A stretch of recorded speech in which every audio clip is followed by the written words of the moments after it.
Mate, it's the form sprinting handicap of the year. Every single year, the last 3 winners boast. Think about it. Alligator Blood, Tafane, absolute class there.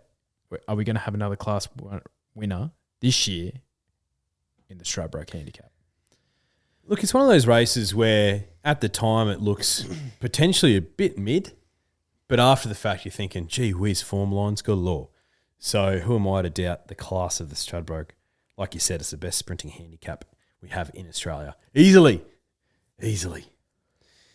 Where do you start with this race? Gee whiz, chances galore. I've been with Antino all prep. I'm not going to jump off now. We saw him in the yard last start for the Kingsford Smith. He looked absolutely phenomenal. That race was a pass mark. I think getting back on top of the ground in what is hopefully a truly run 1,400 metres, despite having one of the worst gates in the field, I think he can run a bold race, Antino. I don't want to be jumping off him. I think Tony Gollan can get his first Stradbroke win, the champion Queensland trainer. Second place is another Tony Gollan horse, and I think he's going to get a run. First Emergency, number 19, Freedom Rally. He was good in the Kingsford Smith as well. Better than Antino.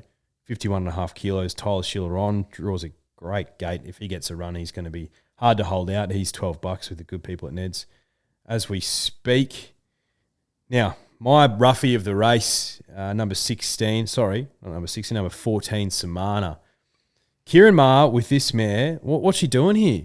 You might be asking yourself. Well, gee whiz, because she's got some of the best form around fillies and mares in the country.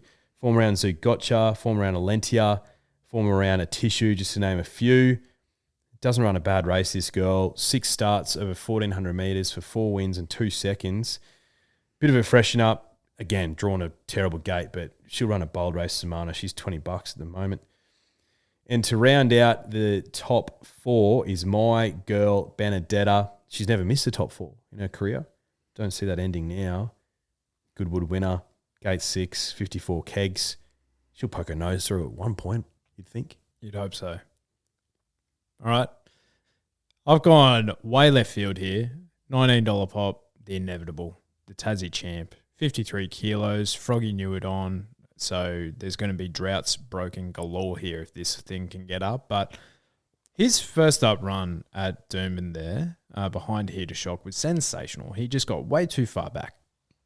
And he was zooming home late, so he might have a bit up at the second up syndrome, but hoping that's not the case. His second up profile is fantastic.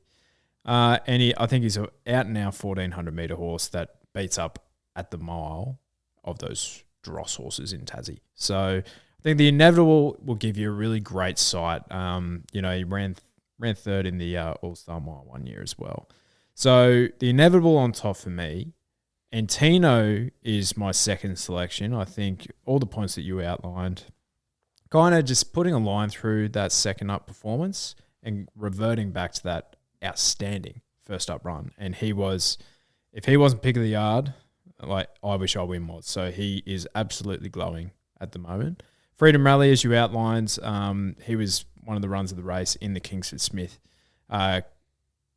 behind I Wish I Win, 51.5 kilos. He's just been the handicapper if he gets a run.